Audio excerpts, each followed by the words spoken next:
নমস্কার বন্ধুরা, রূপার রন্ধনশালায় আপনাদের সকলকে অনেক অনেক স্বাগত জানাই। তো চলে এসেছি প্রতিদিনের মতো আরো একটা দারুণ রেসিপি নিয়ে। আর আজকে আমি মিষ্টি বানাবো, আর আজকে 3 কালারের মিষ্টি বানাবো। আর এই মিষ্টিটা যেমন দেখতে সুন্দর, স্বাদেও বন্ধুরা অসাধারণ সুন্দর হবে। তো আপনারা সঙ্গে থাকুন আর প্রথম থেকে শেষ পর্যন্ত পুরো রেসিপিটা দেখতে থাকুন। আশা করি আজকের রেসিপিটা আপনাদের ভালো লাগবে। আর আজকের রেসিপিটা ভালো লাগলে চ্যানেলটাকে সাবস্ক্রাইব করে পাশে থাকবেন। তো আজকে আমি মিষ্টির জন্য এখানে নিয়ে নিয়েছি 1 বাটি সুজি। তো এই 1 বাটি সুজি দিয়ে তো অনেকগুলো কিন্তু মিষ্টি হবে। তো প্রথমে আমি উনুনটা জ্বেলে দেব।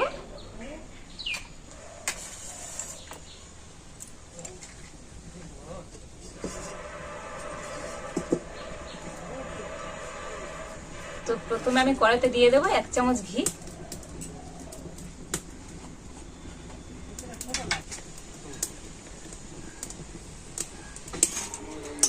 তো ঘি গলে গিয়েছে আর ঘিটা কিন্তু খুব ভালো মতো গরম হয়ে গিয়েছে। আর এবারে আমি সুজিটা দিয়ে দিচ্ছি।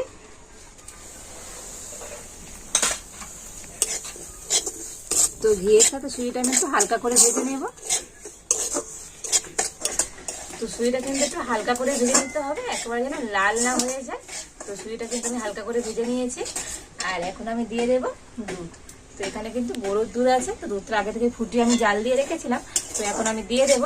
তো তবে যে বাটি মেপে আমি সুজি দিয়েছি সেই বাটি মেপে আমি 2 বাটি দুধ দিয়ে দেব।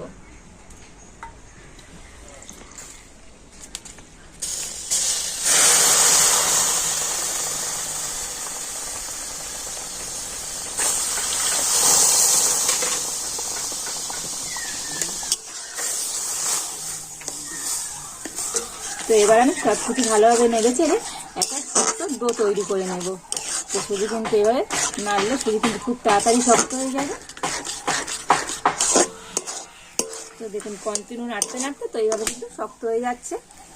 তো আমি আরো একটু শক্ত করে নেব।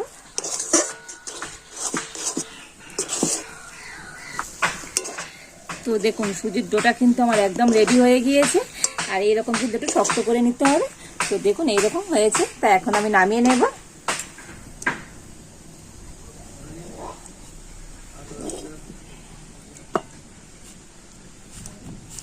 তো এখন আমি সুজির ডোটা কিন্তু একটু ঠান্ডা করে নেব। এই সুজির ডোটা কিন্তু অনেকটাই ঠান্ডা হয়ে গিয়েছে। আর এখন আমি সুজির মধ্যে দিয়ে দেব আরো 1 চামচ ঘি।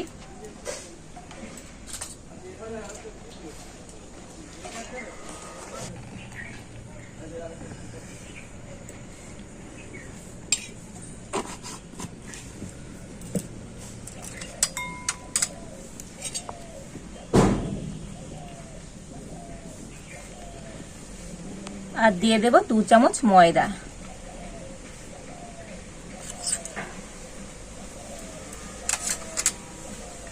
আর এবার আমি হাত দিয়ে কিন্তু খুব ভালোভাবে মেখে নেব।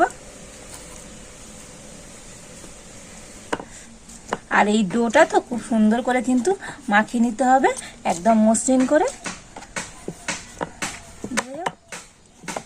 আর এই ডোটা তো যত ভালোভাবে আপনারা মেশাবেন মিষ্টিগুলো কিন্তু তত সুন্দর হবে। তো মোটামুটি আমি 10 মিনিট ধরে খুব ভালোভাবে ডোটা কিন্তু মেখে নিয়েছি। তো দেখুন এইরকম একদম মসৃণ করে মাখতে হবে, আর খুব টাইট করে মাখার দরকার নেই, একটু নরম নরম থাকবে, এতে করে তো মিষ্টিটা কিন্তু ভালো হবে। আর এবার আমি হাতটা ধুয়ে নিয়েছি, আর হাতে একটু আমি ঘি লাগিয়ে নেব।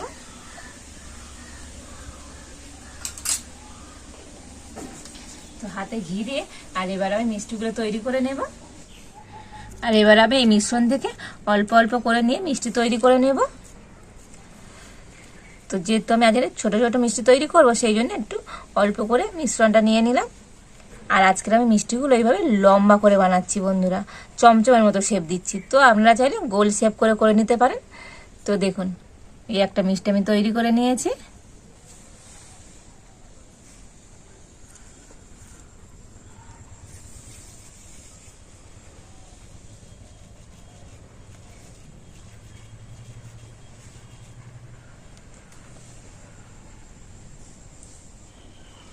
আর এইভাবে আমি সমস্ত মিষ্টিগুলো তৈরি করে নেব।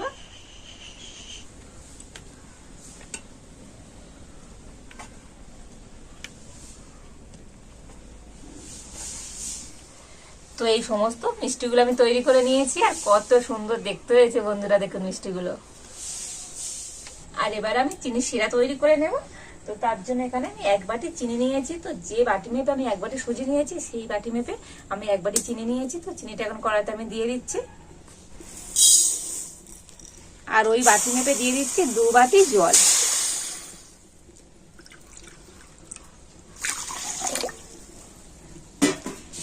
আর দিয়ে দিচ্ছি 2টো এলাচ। 2টো এলাচ আমি ফাটিয়ে নিয়েছি, দিয়ে দিচ্ছি। তো এলাচ দিলে তো চিনির শিরাটা কিন্তু খুব সুন্দর একটা সেন্ট হবে। তো তবে আমি কোনো একতারের শিরা তৈরি করব না, চিনির শিরাটা একটু চটচটে হলেই হয়ে যাবে। তো আমি একটা চটচটে শিরা তৈরি করে নেব। তো দেখুন চিনির শিরাটা কিন্তু একটু চিটচিট করছে। তো এইরকম একটু চিটচিটে শিরা তৈরি করে নিতে হবে। তো চিনির শিরাটা কিন্তু রেডি হয়ে গেছে। আর এবার আমি এখান থেকে গোটা 10-12 মিষ্টি এই চিনির শিরার মধ্যে দিয়ে দেব।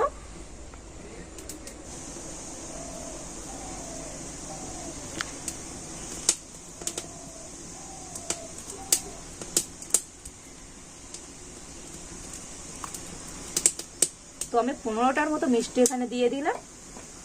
আর এই মিষ্টিগুলো আমি 10 মিনিট মতো একটু সিদ্ধ করে নেব। আর বাকি মিষ্টিগুলো কিন্তু তেলে ভেজে নেব। তো দেখুন 10 মিনিট কিন্তু আমি মিষ্টিগুলো ফুটিয়ে নিয়েছি। তো মিষ্টিগুলো ফুলে কিন্তু কত বড় বড় হয়েছে। আর এবার আমি এই চিনি শিরা শুদ্ধ মিষ্টিগুলো কিন্তু একটা জায়গাতে করে নিয়ে নিচ্ছি।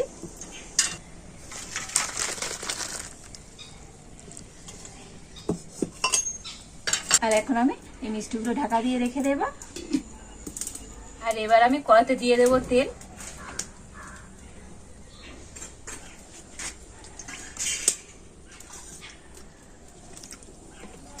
তো তেল গরম হয়ে গিয়েছে।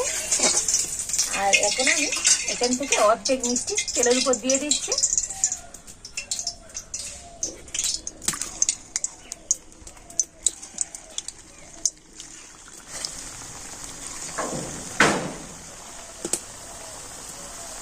তো একদম হালকা জাল দিয়ে তো মিষ্টিগুলো ভেজে নিতে হবে। আর এই মিষ্টিগুলো আমি একটু হালকা লাল করে ভেজে নেব, একদম ডিপ লাল করে ভাজবো না। তো দেখুন এই মিষ্টিগুলো কিন্তু আমি একটু হালকা লাল করে ভেজে নিয়েছি। তো এখন আমি তুলে নেব।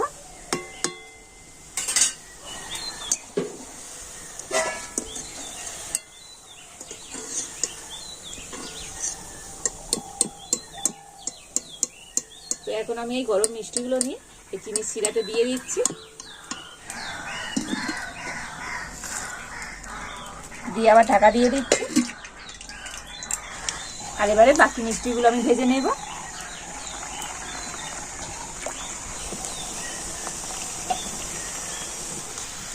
তো দেখুন এই মিষ্টিগুলো একটু বেশি লাল করে ভেজে নিয়েছি। আর কত সুন্দর হয়েছে। তো এখন আমি এই মিষ্টিগুলো তুলে নেব।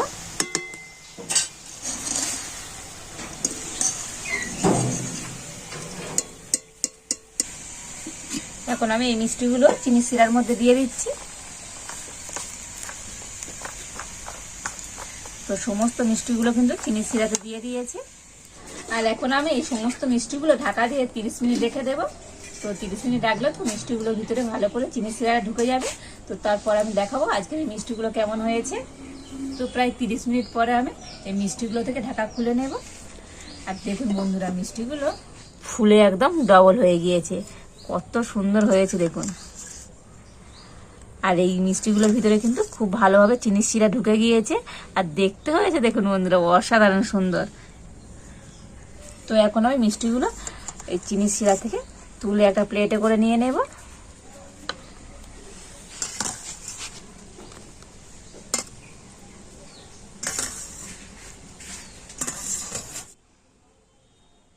দেখলেন তো বন্ধুরা আজকের এই বেবি মিষ্টিগুলো কত সুন্দর হলো, একদম কালারফুল দেখতে বন্ধুরা দুর্দান্ত হয়েছে।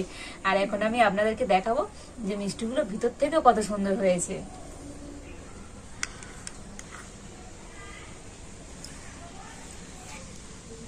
তো দেখুন বন্ধুরা মিষ্টিগুলো ভিতর থেকে কত সুন্দর হয়েছে দেখুন। তো অসম্ভব সুন্দর হয়েছে দেখুন। তো দেখুন কত দুর্দান্ত হয়েছে। তো বন্ধুরা আপনারা এইভাবে বাড়িতে মিষ্টি বানাবেন, তাহলে কিন্তু দোকান থেকে আর মিষ্টি কেনার কোনো প্রয়োজনই হবে না। আর বাড়িতে বানালে কেমন হয়েছে তো আমাকে কমেন্ট করে জানাবেন। আর রেসিপিটা যদি ভালো লাগে তাহলে একটা লাইক করে দেবেন আর সবার সাথে প্রচুর প্রচুর করে শেয়ার করবেন। তো আজ এই পর্যন্ত, আপনারা ভালো থাকুন, সুস্থ থাকুন। দেখা হচ্ছে নতুন কোনো একটা রেসিপি নিয়ে।